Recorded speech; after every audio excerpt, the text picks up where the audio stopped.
నిజం. చాలామంది యవనస్తులు ఆన్లైన్ గేముల చేత, బెట్టింగ్ యాప్ల చేత ఎంతమంది బాధించబడుతున్నారు తెలుసా?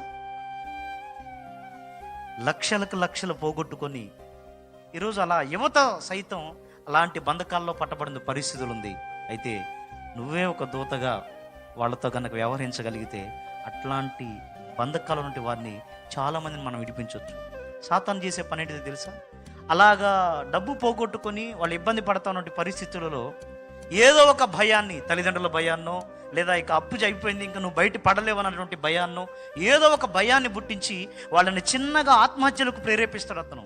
ఇప్పుడు సమాజంలో నీ పేరు పోయింది, నీ పరువు పోయింది, ఇప్పుడు నీకు పోయిన డబ్బు ఎలా వచ్చింది, ఇప్పుడు మీ అమ్మ నిన్ను అర్థం చేసుకోదు, మీ నాన్న అర్థం చేసుకోడు, ఇలాగా లేనిపోని భయాలన్నీ వాళ్ళకు కలిగి అర్థమైందా, చిన్నగా ఆ బంధకాల్లో నుంచి ఆత్మహత్యల వైపు నడిపించబడి తనువు చాలించినటువంటి యవనస్తులు, పెద్దలు, రకరకాల స్థితిగతులు ఉండే ప్రజలు చాలామంది ఉన్నారు.